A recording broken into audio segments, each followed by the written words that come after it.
Published in 1891, Thomas Hardy's novel Tess of the Durbeyfields remains one of the great works of Victorian literature.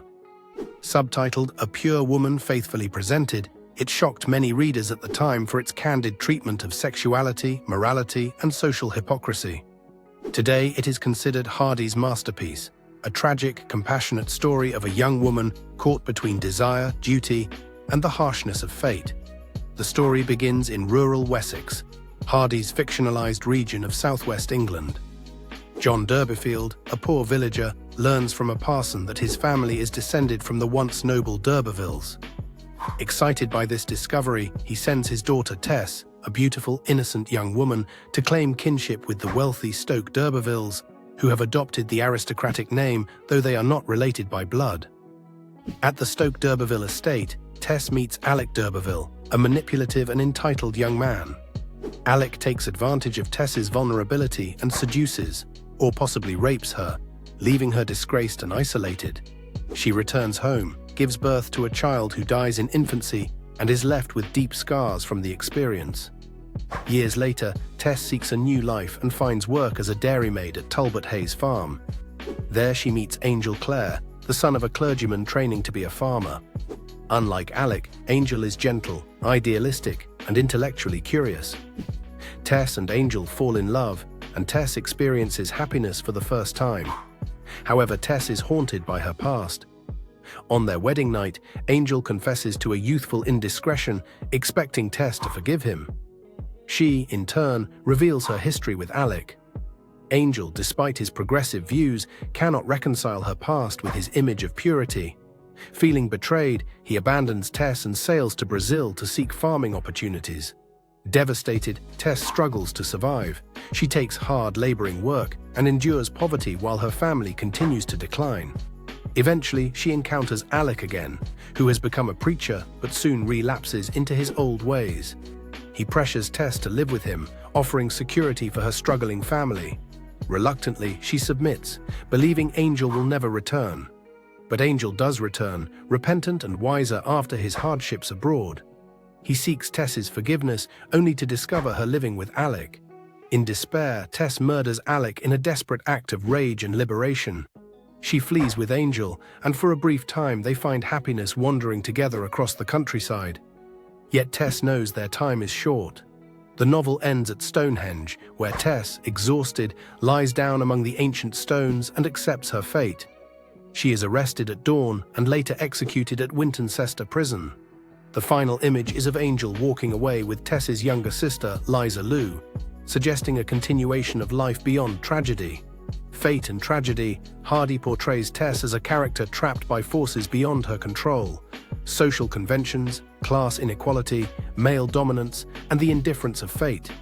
He famously called his characters playthings of the gods, highlighting the deterministic universe in which Tess struggles. Purity and hypocrisy. The subtitle, A Pure Woman Faithfully Presented, challenges Victorian notions of morality. Tess is condemned for her lack of chastity, yet Hardy insists that her moral worth is untouched by what has been done to her. The hypocrisy of Angel, who expects forgiveness but cannot extend it, exposes society's double standards. Nature and rural life. The novel is rich in pastoral detail. Hardy presents rural Wessex as both beautiful and harsh, with cycles of fertility, labor, and decay reflecting Tess's own life. The natural world is often sympathetic to Tess, even as human society judges her cruelly. Gender and power. Tess's suffering is bound up with the imbalance of power between men and women. Alec exploits her vulnerability, Angel judges her harshly, and society condemns her. Tess's story becomes an indictment of the structures that restrict women's autonomy. Religion and morality. Hardy questions rigid religious doctrines that punish Tess while excusing others. The clash between Tess's natural innocence and the moral codes of Victorian society reflects Hardy's skepticism about organized religion and its influence. Violence and resistance. Tess's murder of Alec is shocking, yet Hardy presents it as an act of desperation, born of years of exploitation. It is both a crime and a cry for freedom, underscoring the extremity of her situation. Tess of the Durbeyfields was controversial. Many Victorian readers were scandalized by Hardy's portrayal of sexuality, rape, and Tess's moral innocence. Some editions censored the most explicit material, while critics denounced the novel as immoral. Yet Hardy's sympathetic treatment of Tess made the book groundbreaking, anticipating later debates about gender, class, and justice. In the 20th century, the novel was re-evaluated as a masterpiece of social critique and tragic realism. Tess came to be seen as one of literature's great heroines, complex, compassionate, and enduring despite suffering. Feminist critics in particular have praised Hardy's challenge to patriarchal double standards and his portrayal of a woman struggling for agency within oppressive structures. The novel has influenced numerous later works. Its tragic vision echoes in D.H. Lawrence's explorations of sexuality and nature, while modern feminist fiction continues to revisit Tess's plight as a symbol of resilience against injustice.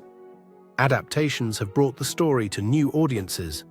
Roman Polanski's 1979 film Tess, starring Nastasia Kinski, remains one of the most celebrated versions, emphasizing both the beauty and cruelty of Hardy's Wessex. Television adaptations and stage productions have likewise grappled with Tess's ambiguous fate and moral purity.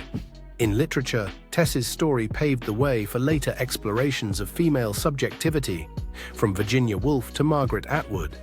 The idea that a woman could be pure despite sexual experience was radical in Hardy's day, but continues to resonate in contemporary discussions of gender and morality. Today, Tess of the Durbeyfields endures as both a tragic love story and a searing critique of societal injustice. Hardy's compassionate yet unflinching portrayal of Tess confronts us with enduring questions. How do we define innocence and guilt? How do social structures condemn individuals for circumstances beyond their control? And can there be justice in a world governed by fate? Thomas Hardy's Tess of the Durbeyfields is more than a Victorian tragedy. It is a profound meditation on purity, injustice, and resilience. Tess's fate may be tragic, but her story remains one of literature's most powerful indictments of hypocrisy and one of its most enduring portrayals of human dignity in the face of suffering.